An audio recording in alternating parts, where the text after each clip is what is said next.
Mailbag edition of the call up here. Of course, we're answering your top 100 update questions. I'm Aram Layton. He's Jack McMullen, and we had more questions than ever. I feel like we say that every single time, and I think it's a sign of the growth. So really appreciative of that. Thank you so much to everybody that fired in the questions. Jack, you eyeballed it at what, 50?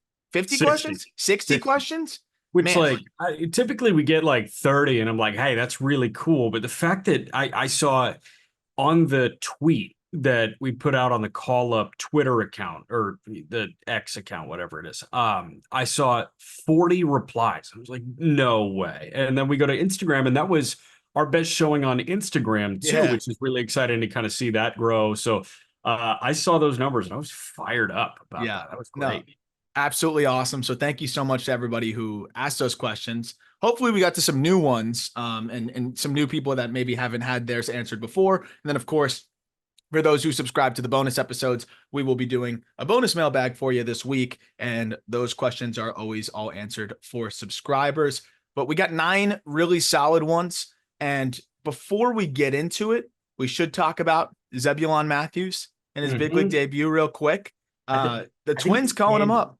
I think it's Daniel. I think the middle name is It's Zebulon. Daniel Zebulon Matthews, yeah, Yeah. which is cool. Just going by Zebby. I don't know. I can't think of another Zebby in baseball history.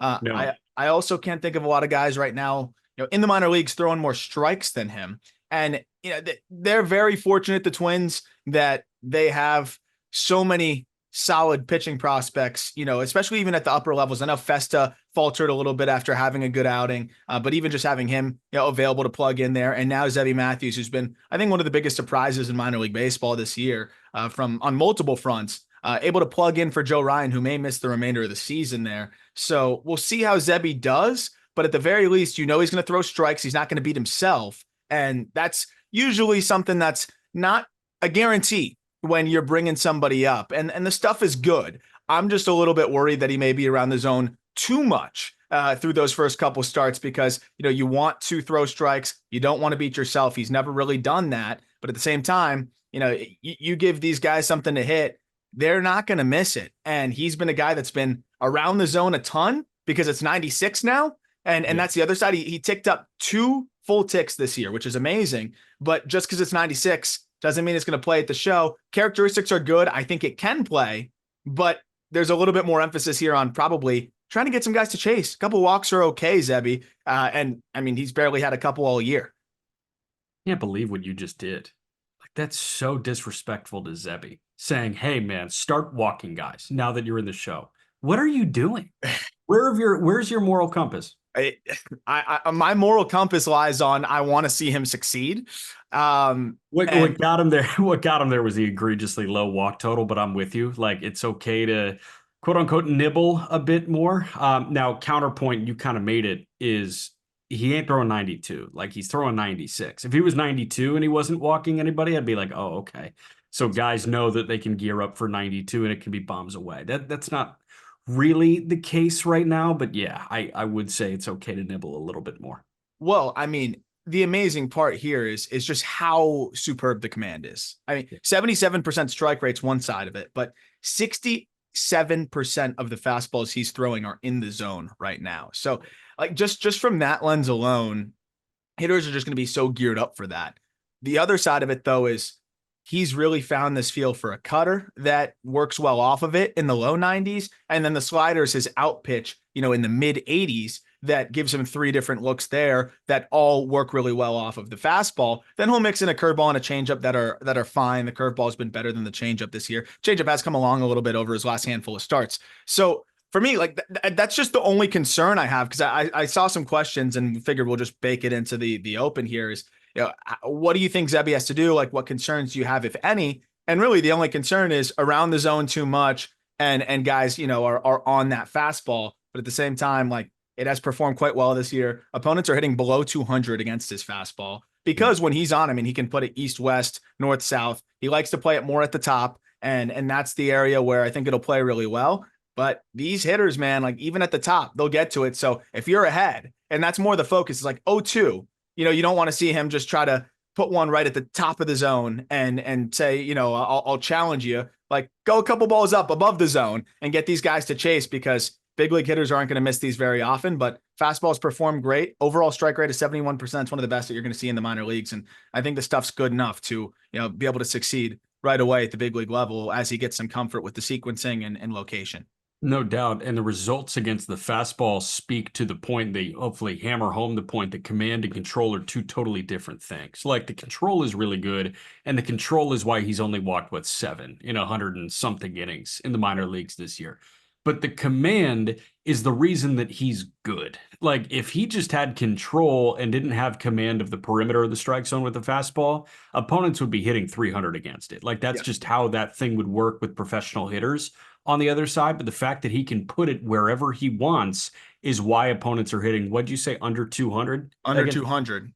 Like, But yeah, that's the exciting part. The other side is that, and I wanted to just like emphasize this a little bit more. I didn't realize how direct the like you could turn the page right when he gets to AAA and you can see a home run problem start to creep up a little bit here, where he allows 3 home runs through his first however many starts he's made, 18 starts this year. So through his first 14 starts.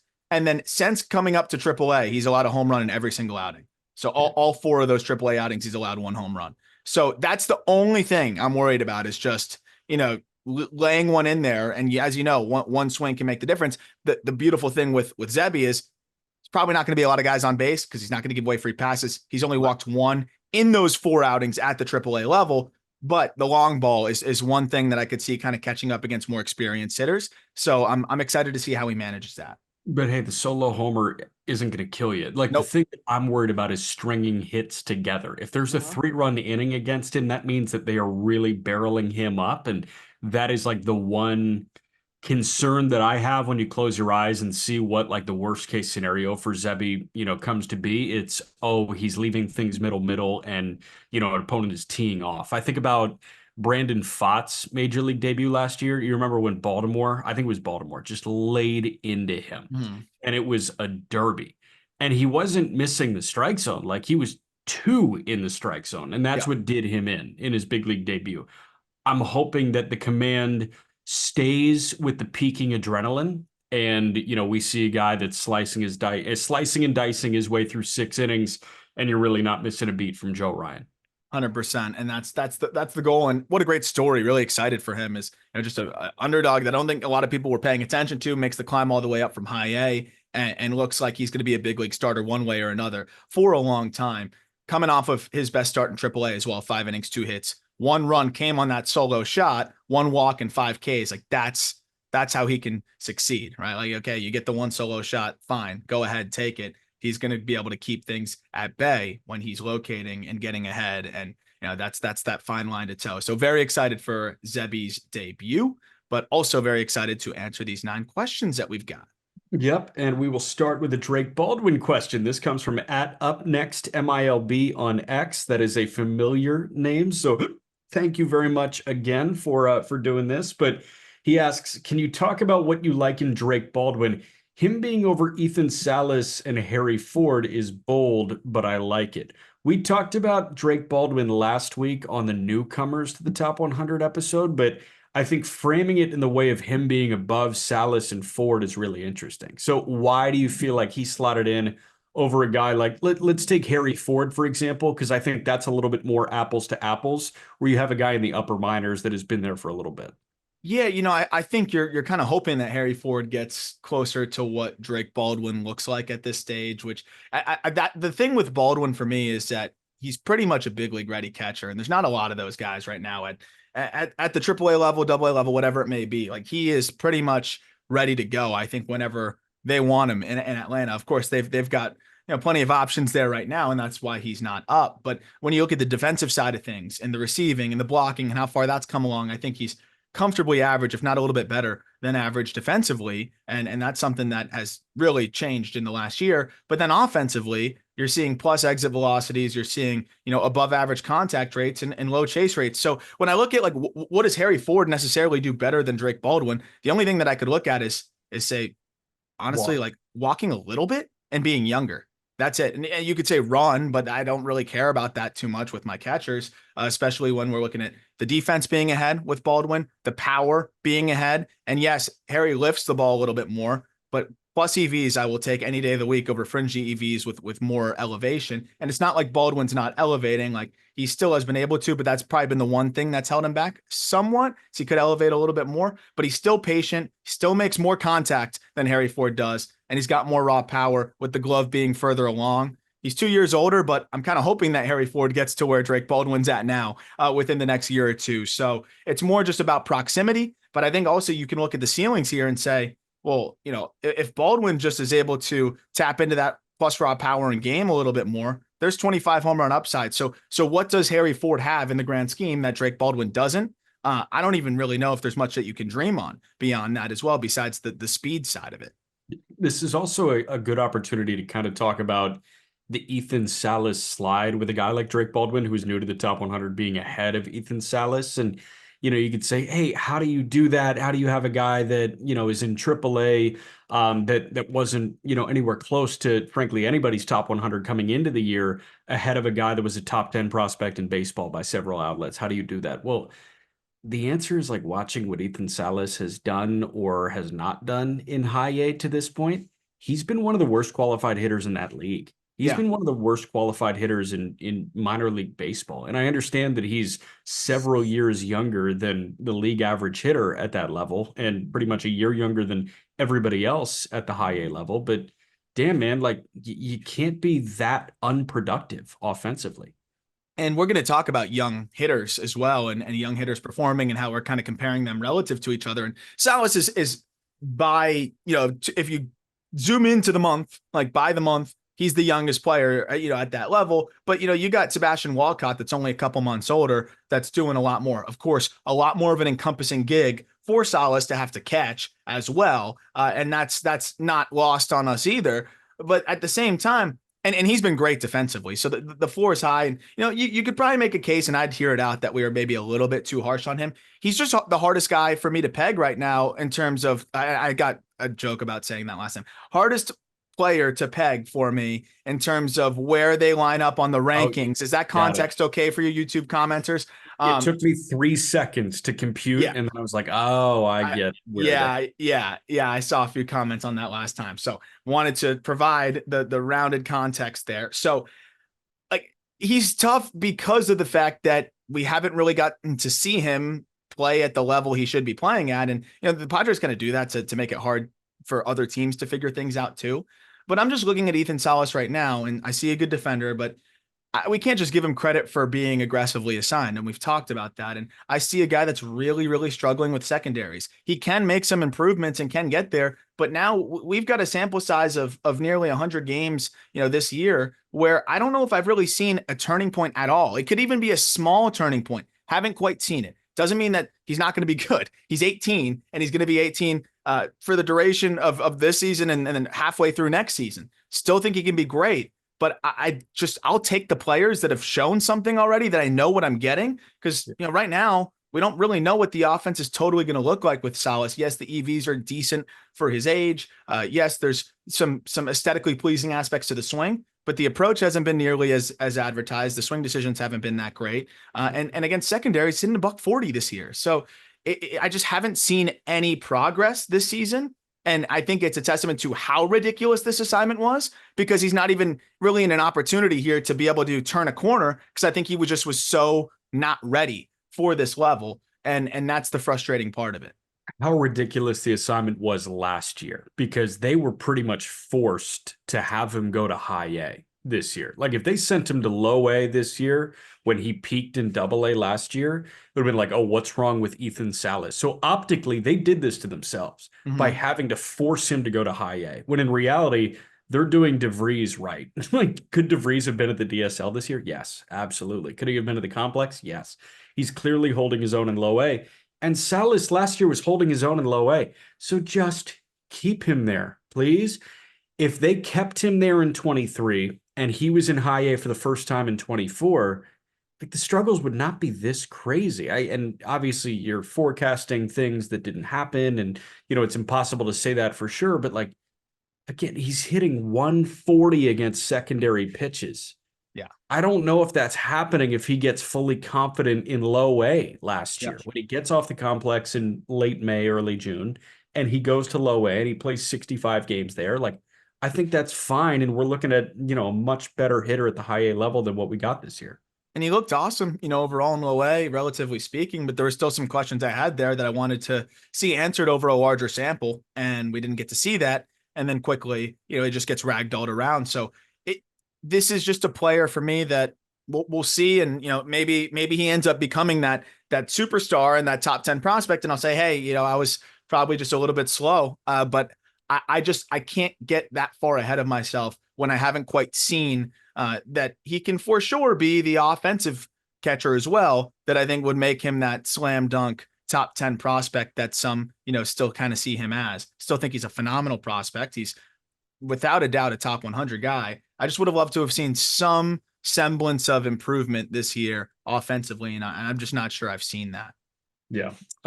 Nobody is going to accuse you of jumping the gun and being too high on any draft guy. I think there were no new draft guys in the top 20, and only one in the top 30. But question 2 comes from @NewFreed8 on X.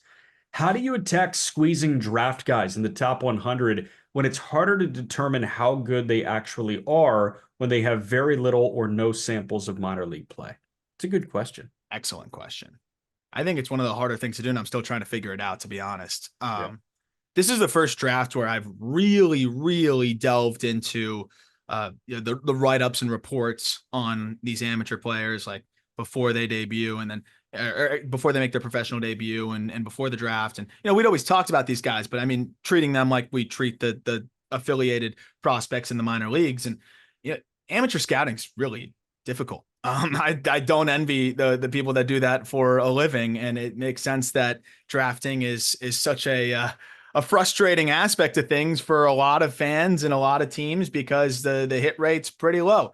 It's very difficult to translate the information that you have available from college into professional, and forget high school. So it does help that these college pitchers and hitters are better and, they're challenging each other more, but the same thing's happening professionally too. So, it's still kind of all relative at the same time.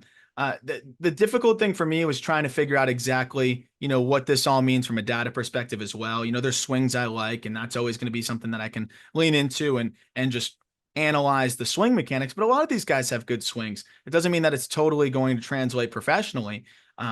That's the hard part, especially when you add the variables of the ball flying more than it ever did this year, which really threw a wrench in evaluation. And I know that a lot of teams were frustrated with that, given that, home runs were at an all-time high. I don't know if it was the ball, the bats, a little bit of both. Like, it was just ridiculous. So you have that side of it. EVs were up. It was really tough to read, I think, as much as ever. And then this year, trying to squeeze these guys in particular into this top 100, it was somewhat bizarre because a lot of them are all bat first players, and we're always going to prioritize those guys that can do something defensively as well. If the bats are similar, a lot of bat first players that we're now trying to figure out where they stack up with some more complete players. Even trying to compare Travis Bazzana in that same realm as like a Marcelo Meyer, who can play a legitimate shortstop. But, Bazzana's bat probably a lot safer if you just look at what he can do field to hit wise. But Meyer can play a legitimate shortstop and has more power. So like it's very weird comparing these guys. And to be honest, I wish I had a more clear answer. Still working to figure all of that out and sort all of that out. But the way I've really boiled it down to now is just, will I take the uncertainty, both positive and negative, of this prospect over the relative certainty of the prospect that's been in the minors for a few years? That's kind of the question I ask myself every single time, and then figured it out from there. And at a certain point, the offensive upside of Jack Caglione and Charlie Condon outweighed what I already know we're getting from some players where we have more info, data, and looks professionally. And that's kind of where they slotted in. Yeah, there are a couple other things that I want to add. This is also the earliest I think you've done an update with draft guys. Like, I think typically, if I'm not mistaken, last year the update that I guess would be in line with this one was at the end of season. Like, yes. I don't think you did an update after You're the correct. So yeah, I mean, there you go. Like, this is the earliest you've done that. It also, like, the conversation around these college guys change all the time throughout the course of the college season. Like we did a podcast in early mid-April, I want to say, and I think it was a mailbag. And somebody asked the question, where do guys like Bazana and Condon slot into the top 100 if they were there now? And I remember you saying, we're going to have a long conversation about Travis Bazana versus Jackson Holiday in early to mid-April. And Condon, we were sold that he was like the number 10 prospect in baseball in front of Emmanuel Rodriguez. And then you get more of a sample, you understand more of their deficiencies. You personally, you dive into this way more, and you understand that it's like, hey, these guys are not what the BB core suggests. Like Yeah. they're more, I guess there's a more complete picture than what we initially gathered. So this just changes. Like the Yeah. more data, the more looks you get.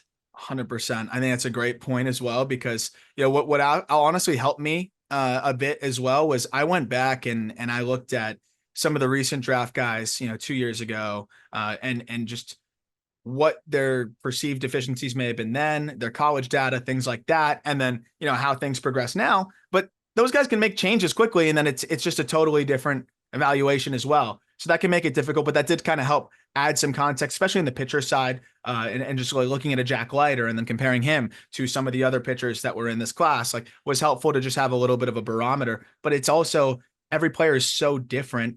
Every conference is a different situation. They're facing different levels of competition. There's so much that goes into it.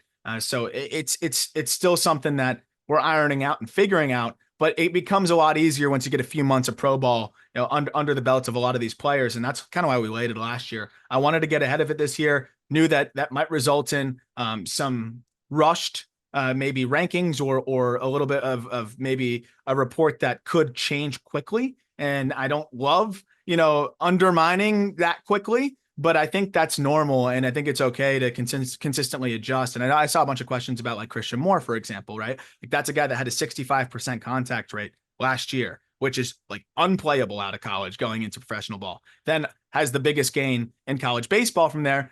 I have some questions about how sustainable that can be. But then he comes into professional baseball and so far has sustained it. Like, I'd be silly not to wait another week or two and take that smaller sample of data, but still look at it really intricately and watch the video and say, okay, where could I have been wrong from what I was gathering from college? Because that's going to help me in the future too.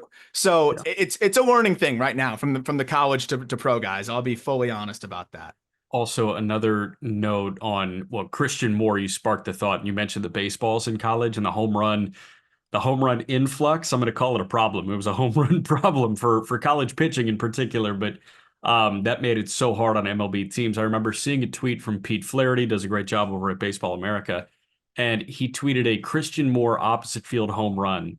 And the last sentence of the tweet was, these balls are flying like Titleist Pro V1s. And I'm not a golf guy, but my understanding is that that's a very nice golf ball that goes a very long way. Yeah, that's one that, I'll never buy, because when I lose a sleeve of them within the first two holes of golf, I'm so pissed because I'm like, I just Are you wasted down like $20. $60? Yeah. Oh, so Maybe, all I right. don't know, it might be more than that. I don't know, but you already pay enough to go golf and then I lose the ball. I always take the recycled balls, and I'll be honest, I know it's kind of a no-no, but I'll take a handful from the range as well. Just to save some money, man. Isn't that fun? I know I'm going to lose upwards of 5 to 8 every time. Why is that a no-no?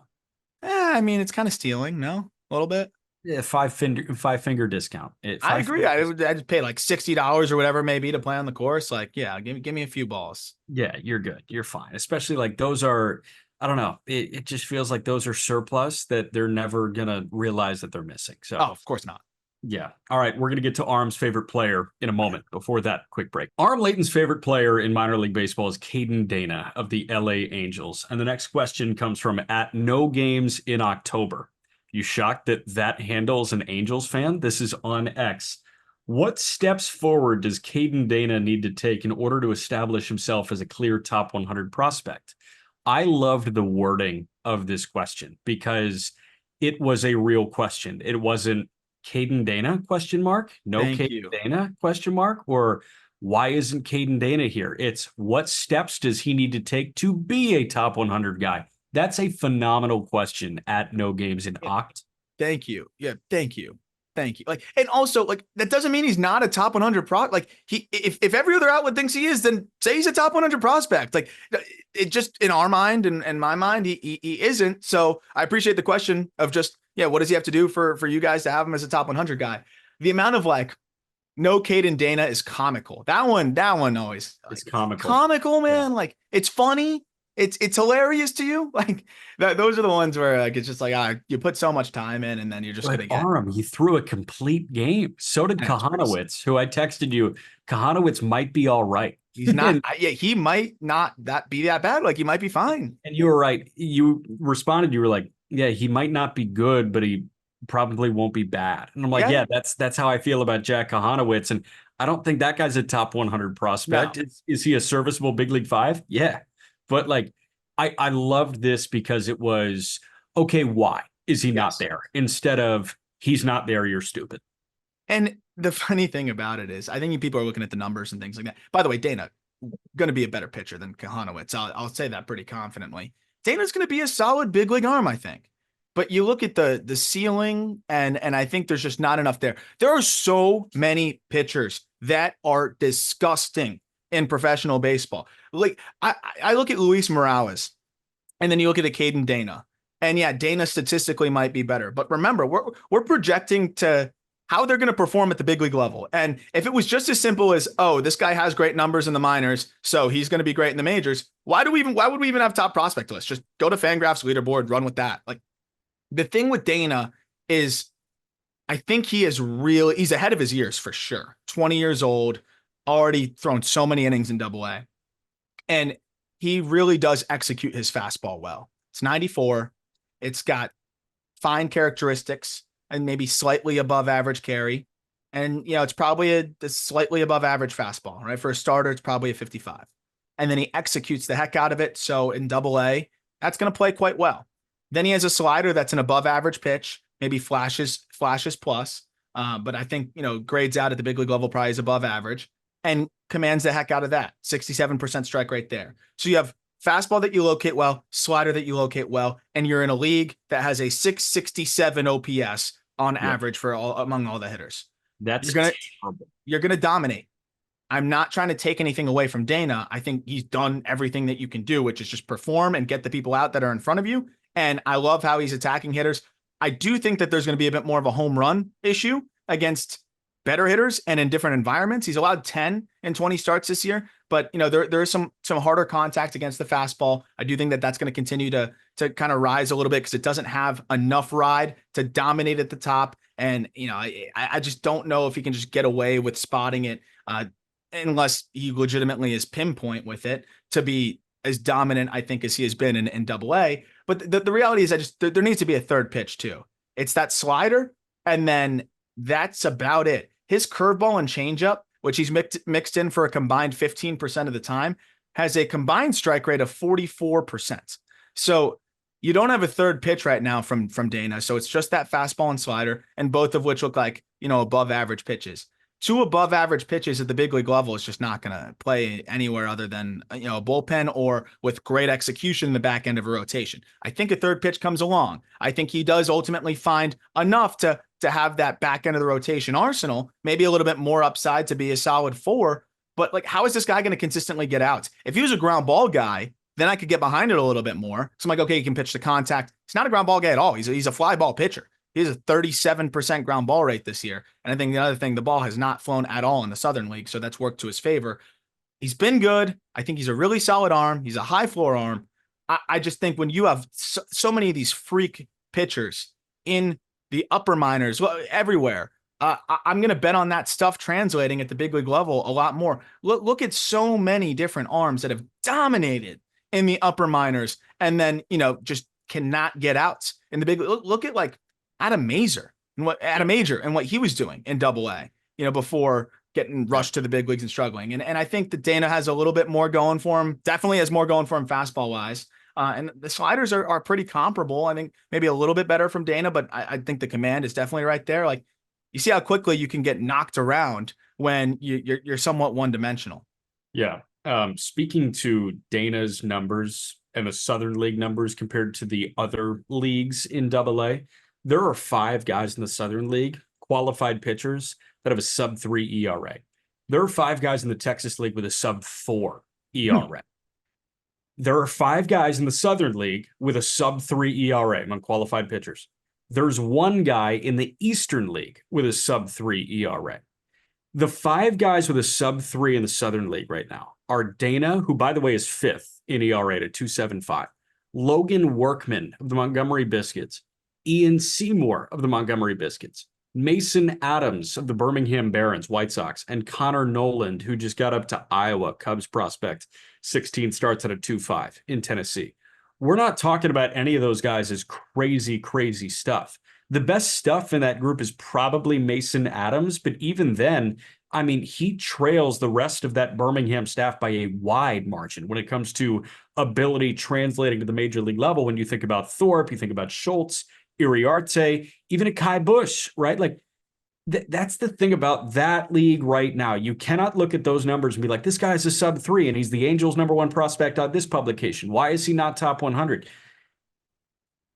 Numbers compared to, and you sent me a text when you were out on the town. You said, what does IVB mean without release height? I'm like, yes, I agree with you. It's a sliding scale. There needs to be context. So if a guy gets 18 inches of vert, okay, that doesn't mean anything to me without another number. Yeah. For me, where I've gotten now, especially in the minor leagues, in the major leagues, I think it's totally different. But in the minor leagues, by league, you give me a guy's number. The guy's numbers like OPS, you give me, on base percentage, you give me walk rate, you give me WRC plus, or WRC plus actually accounts for it. You give me ERA, Ks per 9. I want to know what that is relative to the league that they're in, because these leagues are so different within levels and level by level. I mean, an ERA at sub-3 in the Southern League and an ERA at sub-3 in the PCL are 2 entirely different things. Yeah. So you need to understand the context of that. What's the line? The context in which you are from or something like that? I don't know. That was actually phenomenal information. I didn't even know that about the Southern League and the fact that there's 4 other arms with lower ERAs. And Mason Adams has been awesome. Seymour's been awesome. And of course, Dana's significantly younger than those guys, but I don't know if I see room for much more velo from Dana, and it would take a massive leap with the third pitch, which then at that point, sure, yeah, he's a top 100 guy. I'll be very excited about that. I don't have a lot of trust in the Angels being able to be the ones that get him right and develop him in that regard either. And that's the other aspect to this whole thing too. If we had, WRC plus helps a lot with the hitters and it's added a lot of context to the Southern League hitters, but it would be very, very helpful to have like ERA plus for these pitching prospects, because, I can assure you to the point that you said, like, there's going to be guys in the Texas League with higher ERAs, significantly higher ERAs, that may have better ERA plus because of how difficult it is to throw in that league. So again, I still think Dana's a solid big league arm, and I still think he's a really solid prospect. And it wasn't like he missed by a mile. He's on the just missed, but to me, just not enough stuff there to put him in there as a top 100 guy. 9 minutes on the Caden Dana question. Did you think that was going to happen? You Yes. probably thought that was really? I Yes. thought that was going to be like 2.5 minutes we get out. No, I had a feeling, because I knew it was mostly my fault. So, I mean, I couldn't believe, couldn't believe the amount of people that are just love Caden Dana, which is great.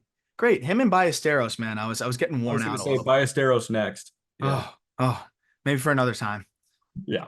All right, we go to the next question here, and this one is fascinating to me. This is from @AJ_Gilly1 from X. What's the reason to have Josue de Paula, 19-year-old in high A, and Leo de Vries, 17-year-old in low A, over Sebastian Walcott, 18-year-old in high A, when they are all performing similarly? I love this because all 3 of them are top 20 prospects? Yeah. But you have de Paula and de Vries slightly higher, when I feel like I get the most texts about Walcott out of those 3. I wonder what the reasoning is for having Walcott as the 3rd ranked of those 3 teenage, wonderkins we're looking at. No, it's a fantastic question. And to be totally frank, I kind of expect Walcott to overtake those guys. I just think at this point, the floor of, and it's floor is hilarious talking about with these players, but relatively speaking, this is one where I wish I could give a more nuanced answer. I just love DePaula's swing that much. I really think that it's just going to play. And Walcott, I mean, he is a monster. And I really like the components to his swing, but there's some things that he's going to have to clean up, I think, to be able to consistently succeed at the upper levels. And DePaula, too, I just think it's a little bit easier for DePaula. But the flip side, and I think something that people can make a really sound argument on is, well, Walcott's more athletic. Walcott probably has a little bit more power potential, and he's younger. And that's where I really do focus on the future value, tiers and things like that. And DePaula does get that slight edge just because for me, I do feel like he's just going to develop a little bit more seamlessly with the feel to hit. And then the big separator, I think, was the plate discipline. I mean, we're looking at a guy in DePaula that makes some of the most elite swing decisions you're going to see from some of the younger hitters. He's only running a chase rate around 15%. Walcott, I do get concerned that he can be a bit expansive and start to be a bit more of a free swinger. And I'm just curious how that all looks, against more challenging competition. And that chase rate's kind of risen as the season's progressed. None of these guys are great against secondaries. Who's going to be great against secondaries when you're this young and being challenged the way that you are? But there's just more whiff in Walcott's game at this point. It's a lot more pull dependent, whereas DePaula, I think it's foul pull to foul pull power. So I just think there's a little bit more that needs to be done with Walcott's swing to get him to a point where he can be consistent and handle upper level pitching. Whereas with DePaula, I think it's more of a timing thing and some smaller components to his swing. And then DeVries, it was hard with DeVries just because I think he's just difficult to peg, period, in terms of, here I go again, difficult to really line up in the grand scheme with some of these other players. But DeVries got the slight edge just because he's so much younger and he's a switch hitter. And I think he has a chance to stick it short, whereas Walcott, he has a shot to stick there, probably moves to third with how big he is. And then DeVries also has those elite swing decisions. So Walcott lags behind because the whiff is a little bit higher and the swing decisions are worse than both DeVries and DePaula, who are elite in the swing decision department for, a lower level teenager. And then beyond that, I think DePaula's swing is more conducive to consistent elevation. The EVs are right there with Walcott. And then DeVries, it's just, I think we're seeing him on a trajectory here that's ridiculous for a 17-year-old switch hitter that just might be able to do a little bit of everything. Fact or fiction? The stacking of these guys, DePaula 1, DeVries 2, Walcott 3, changes by the 2025 preseason top 100. I'm going to go. Oh, that's a really good question. Because part of me thinks that Walcott goes nuts, but another part of me thinks that DePaula is really just going to continue to blossom. And I know he's struggled a little bit in first getting acclimated to high A, and then now in the last few games has looked much more comfortable. I'm going to say it stays the same. Okay. I'm going to say it stays the same. I think Walcott closes the gap some, but I think this stacking stays the same. Got you. All right. Next question has to do with the Jays. We go like negative, which sucks. We go negative, positive, I think. This one comes from @PeggyPeg13 on X. You want to talk Peggy? Opinions on the current state of the Jays system. Noticed you didn't have any Jays in the top 100. Any Jays who maybe just missed or were fringe top 100 guys who got left out. Great job on the list, though, very good read. Oh, thank you. See, a very nice fan, even though we didn't have any players of his favorite team, still appreciates note where the team is, like Canada, man. Like he's got to be really polite and give a very thoughtful question. Hey, Jays fans can get a little intense though sometimes. At least that's what Peter says. So who knows? But Arjun Namala was still very, very close, and he was kind of a last minute boot. I expect him, as I put in the article of the just missed and the explanation behind that, and the explanation just behind why these prospects each just missed. Namala has been much better since returning from the development list. He's still just 18, but he's also still struck out plenty since returning from the development list. So that's still a part of the game that's quite concerning, is that, the contact rates are below average. The approach has been much better. He was a free swinger, when he first came in, and definitely as an amateur. And I think he's quickly heading on that trajectory where he can find his way back in the top 100 consideration, or not even consideration. He's already in the consideration, but back in the top 100.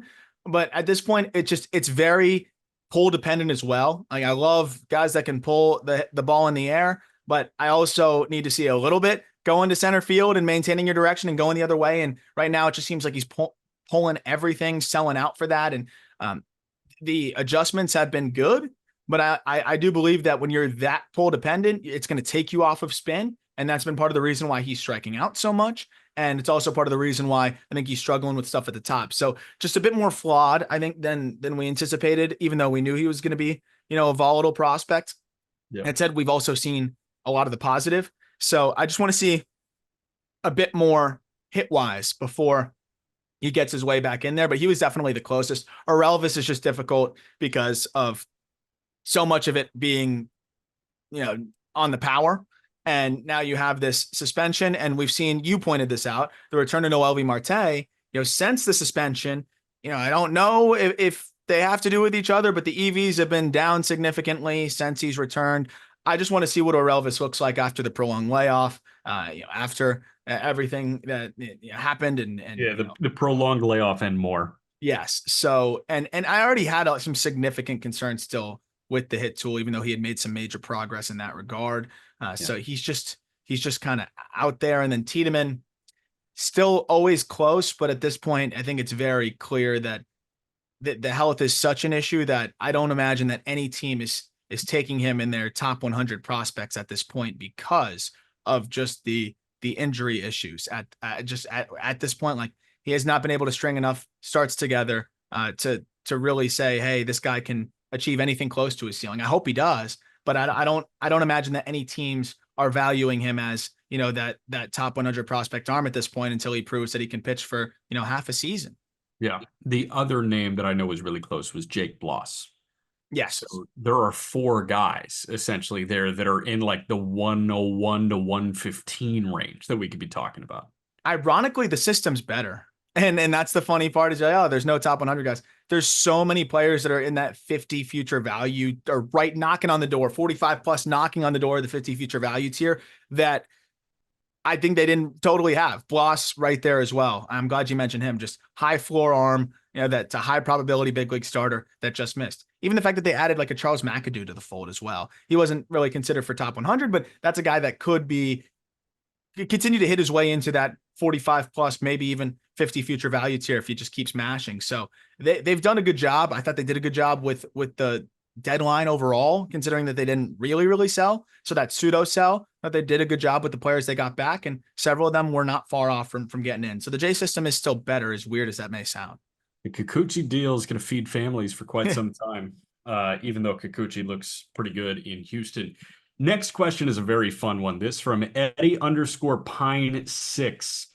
If you had to tap one guy in the top 100 to be the next face of baseball, who is it? It's tough. I will kind of give you a moment to think about it because I think the next faces of baseball are already there. Like Ellie De La Cruz fits that definition for me. Bobby Witt Jr. fits that definition for me. Paul Skeens fits that definition for me. These guys are already there. Prospect-wise, I don't know if I see a guy. And you have to have the blend of ability and market. I would love to say Junior Caminero, but he's in Tampa. Yeah. No Tampa Bay Ray is the future face of baseball. Do you see a future face of baseball in this top 100? No, I don't. But I do think that there's, like, we could say, like, who's the next closest thing, who can be that next big time marketable star of this group. I think the obvious on the pitcher side, and just I think obvious answer in general is Jackson Jobe, in the sense that I think the Tigers organization, where they're headed, is in a much more positive direction. Jackson Jobe is a potential frontline arm here. We've talked to him multiple times here. I think he's got the personality and the moxie to be able to be that big time popular pitcher that everybody loves to watch. But also just how athletic he is, how fun he is to watch on the mound. And the fact that he can run it up to triple digits, that he has that slider that's going to be all over, pitching ninja, but also has the changeup. Like I think Job could be that guy. And of course, people are going to make it's a very unfair comparison, but people are going to see a young, rising, exciting, electrifying pitcher with the Verlander. Tigers, and they're going to say Verlander, right? Like so, there's going to be some reminders there, and I think that's going to be enough to get people excited about him. I mean, it's a lame answer, but Jason Dominguez, man, like I think people are again kind of forgetting how good he is. And I get it because he hasn't been available. In the games that we saw in the minor leagues this year when he returned before the oblique, he looked even better than he looked last year. Remember, this is a guy that made swing adjustments, mashed his way through the upper levels, then impressed in a short stint at the big league level. Dominguez has the name value in the major market. He has the appearance. He's named the Martian, nicknamed the Martian, which is always we've always joked about.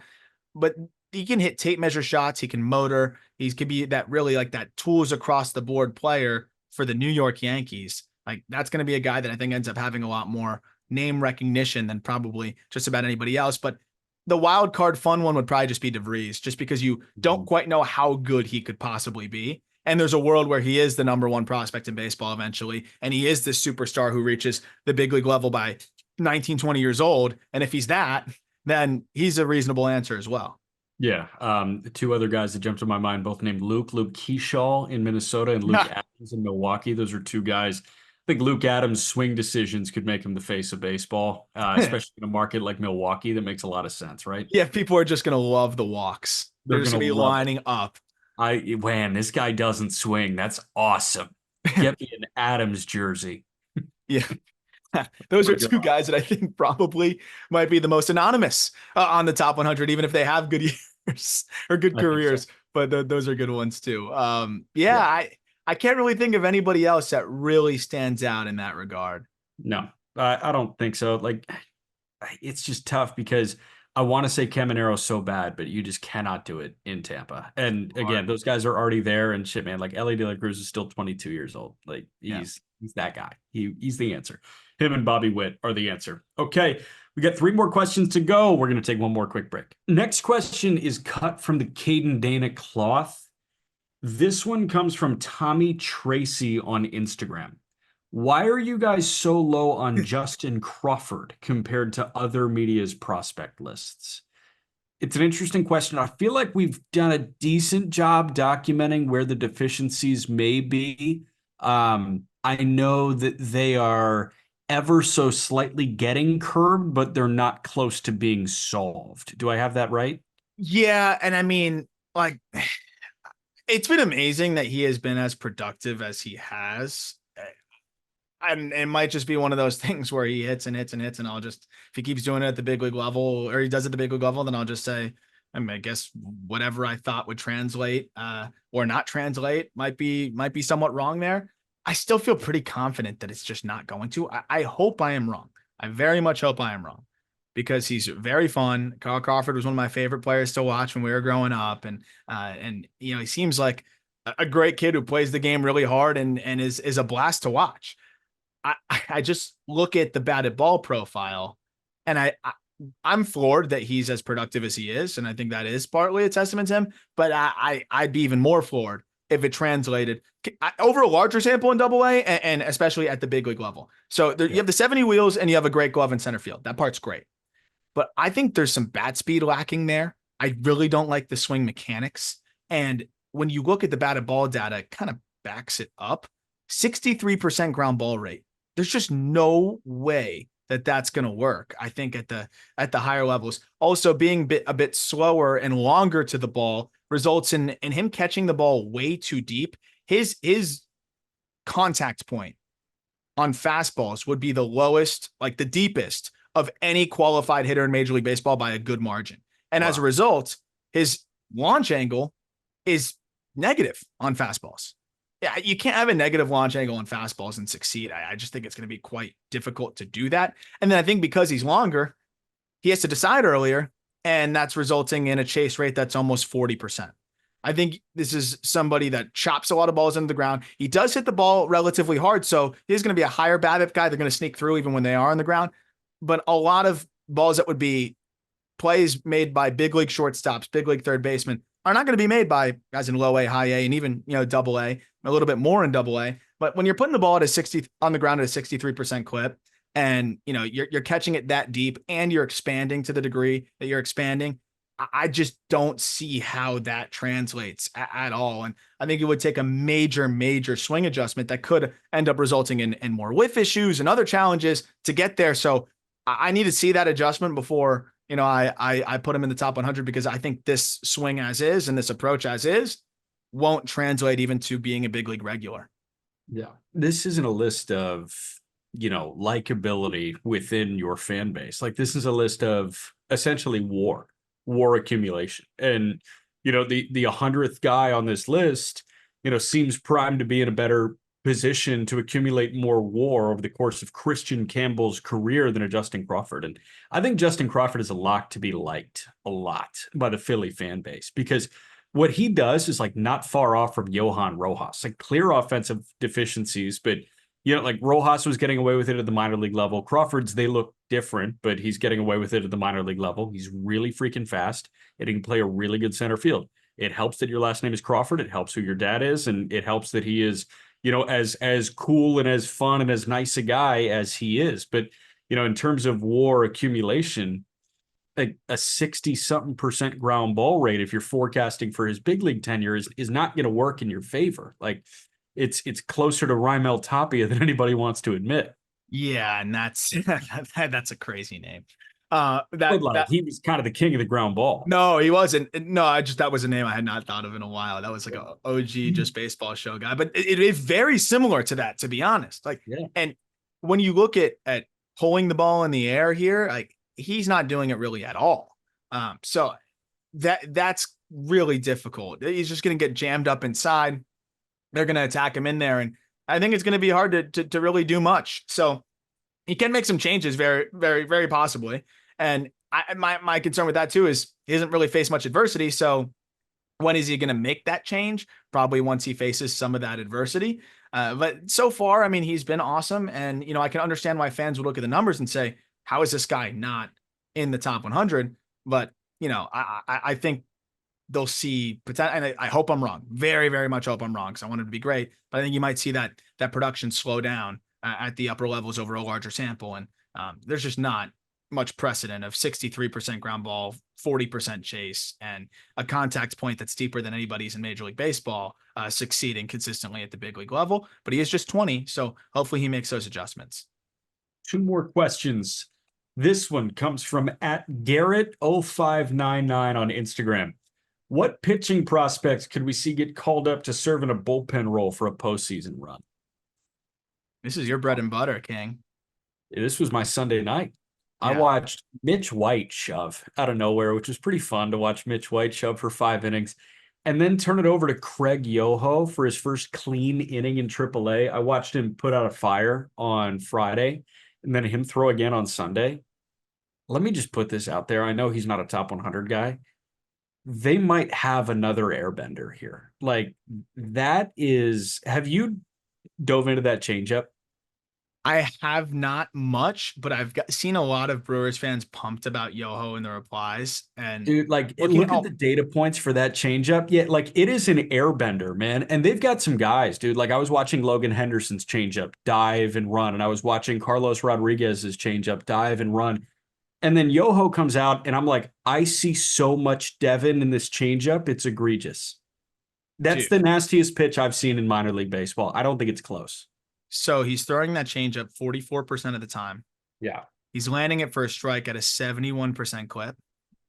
In zone contact rate on this changeup of 49%. And that's out of 114 swings.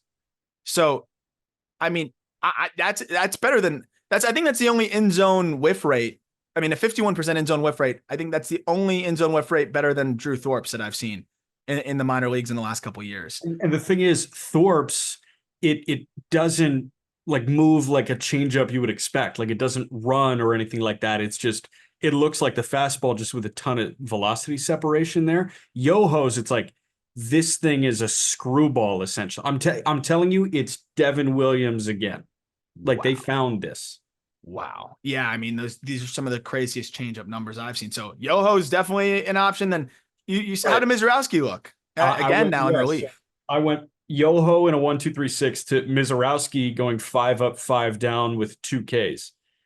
And Mizorowski was working on 3 days rest. That was the first relief appearance of his professional baseball career. He had only started games to that point. He went two. I think it was two no hit. He walked one guy and that was it. Or maybe it was no, it was a double. It was a double on like a cutter that caught too much of the plate. But he retired 6 of the 7 men that he saw in 2 innings. Then 3 days rest. Then he comes back. He gets 5 outs. I think it was 15 pitches, 13 for strikes. Like he was filling the strike zone. And dude, those release characteristics, that shit out of his hand, if they go Yoho, Mizorowski, Devin Williams, and you get Brian Hudson coming back, the Brewers could have that super pen, and I may look like an idiot for doubting their starting rotation. I still have firm doubts about their starting rotation. Don't get it twisted. I still really, really Even doubt. after see what DL Hall did though, he looked pretty I, good. I Nine watched DL Ks. Hall. Yeah, I called that start, and he's back. He's off to 60, but Yeah, like, no, nine Ks at the big league level. oh, he started on Sunday. Yep, 9 Ks. See that start on Sunday. I saw him throw on Tuesday, and I was like, yeah, it's solid, but okay. You know what? Freddie and DL Hall make me feel a little bit better. I look at Tobias Myers and Colin Ray. I'm like, which one of you is winning a postseason game? Like, Seven. I think he went 7 1/3 shutty the other day. I know, man. I know. It's just Crazy. I'm with crazy. you. I'm quit. This team breaks my brain, but you know, it also breaks my brain. 18 inches of horizontal on average on that changeup from Yoho with -1 vertical. So There that you go. what the hell is that? So It's an airbender. that's an Like that's outlier pitch that's an outlier pitch for sure. So those are two great options. Another one we talked about a little bit. I wouldn't be shocked. I know Ryan Finkelstein, our managing editor and host of Locked On Mets, does think that the Mets could go with Sproat out of the pen. Potentially, just because they may want to manage his innings a little bit. First full pro yeah. season, he's thrown plenty this year and is already at AAA. So if they like the stuff there, that could work. Mike Vassell all of a sudden has been throwing really well. He wouldn't really operate in a relief role, but he all of a sudden has looked much better in trips. So like that could be a guy that ends up getting some big league opportunity. But that doesn't answer the bullpen side of it. Are there any other names that you're looking at that you think could get up there and for a team that's in contention here? Like I'm trying to think of some other ball clubs. A lot of the pitching prospects that have been impressive and I think could kind of fill that type of role. I don't know if their parent club would be willing or really needs to this year. So that is what stopped me on Tink Hats. Like the Cardinals not typically doing that is what held me back on saying Tink Hats. It's very possible. And they already have a bit of a crunch there roster wise. I mean, they just had to DFA Nick Robertson, which I know they probably didn't want to do. So, Yeah. if you're going to self-impose even more of a tighter situation there, it's probably not going to be a guy that's not on the 40 man. So, and I believe Hence doesn't need to be out until this December. So, Yeah. yeah, I can't really think of any other prospects, but Yoho is a great one. I'm like Phillies. I don't know if they don't need. Oh, I will say though, Mick Abel, it wouldn't shock me because he's built much better of late. So if they're more sold on the way Mick Abel's looked of late, last couple of starts have been much, much better. Maybe they feel like, okay, if his biggest issue is the command and the fastball's been down a tick this year, maybe the Phillies bring him up and he doesn't even need to be in high leverage. He's more of just like a middle relief guy or just wears it if you have a postseason game or, a game where just it gets out of hand quickly. I do think he's a guy that could still be decent in high leverage with that fastball in the mid 90s, would probably tick up to the upper 90s more consistently, even being down a bit this year. And then it's never been a question of the quality of stuff. We know he's got some sharp spin there. So that could be an area where the Phillies surprise and give Abel that opportunity. Yeah. Only other one that kind of jumps out to me, one of Waldrop or AJ Smith-Shawver, like they're both hanging out in Gwinnett. I think that's kind of a foregone conclusion that one of them will be there. I just don't know what that's going to look like, and we'll probably find out on September 1. I'm really excited for these September call-ups because that's going to give us the glimpse. But yeah, I'd say like the Brewers assortment that they can go to of Mizorowski out of the bullpen and Yoho out of the bullpen it's the one that's like super exciting for me. Yeah. But we've got one more question here, and this one is A fun one because we're talking about under the radar farm systems. This from at Landon772 on Instagram. What team has a sneaky top 5 or 10 prospects that no one is looking at in fine detail? Thanks, fellas. Thank you. Um, the two orgs that jump to my mind, I don't think Minnesota gets the love at the top that they should. And I understand that there are two top 10 prospects in baseball on the top 100 here that are Minnesota Twins prospects, but I don't think anybody sits here and calls the Minnesota Twins one of the best farm systems in all of baseball. But they should be considered that, especially with the way Zebby has come on and even a guy like CJ Culpepper and, things like that. Keyshaw, who unfortunately Tommy John surgery. We're just talking about the defensive side of things, Yeah. and how he's been DHing a lot because his elbow's been bothering him. They tell him to just get it, which I'm glad, just get it done. But still, Keyshaw, top 100 guy, and another player in that fold there. I mean, I think that's a great top 5. The other one, like Miami's kind of created a decent system here. Yeah, I mean, Robbie Snelling now throwing fantastic in his 2 starts with Miami is pretty funny. Like right away seems to something clicks for him. He's had his 2 best starts of the year, only 1 earned run in those 2 outings. So, if he's looking more like a guy that could be a top 5 guy in the system, and then you're looking at all the other players that they've added, and the way Agustin Ramirez is swinging it since they traded for him in AAA, the way that Jared Serna has been performing, that could be a guy that you could look at as a top 5 player in that system. Thomas White has clearly solidified himself as a top 100 pitching prospect, or just a top 100 prospect, and a guy that I think is one of the better left-handed pitching prospects in baseball. That is a sneaky one that probably gets a little bit more attention now because of the way that they added, players in at the deadline, and we're so, busy, I would say. I'm trying to think of a couple others that might make some sense. I mean, we talk about the Pirates and their pitching, and I don't know if it's as top heavy and fun as maybe some of the others that we're discussing here. I think you kind of nailed it. Is there another one that comes to mind for you? Like, I'm looking division by division. Everyone knows how good the Mariners are. Astros don't check up there. The Rangers are sneaky now. I mean, they've always had a solid system, but now with Kumar Rocker throwing the way that he's throwing, he looks like a top 5 prospect in that system. That solidifies. You totally stole my thunder. Question 11 on this mailbag. This comes from at Jack_McMullen11 on X. Why is Kumar Rocker not in the top 20 prospects in baseball? He probably should be. When we were talking about it, it was like, I can't do it after 2 starts. And then the last start was outrageous. And so now I'm like, we might need to do it. So he'll probably be on the end of season update. He looks like one of the best pitchers in minor league baseball right now. And it's been so cool to see him healthy and the stuff just play the way that it is playing. But yeah, outside of those teams, I mean, everyone knows how good the Nats system is. I think the Cardinals has become sneaky because of adding Weatherholt to the fold there. Honestly, that's probably my last answer. The Cardinals, because you've got Weatherholt now there, which everybody knows about, but still Weatherholt falling into their lap.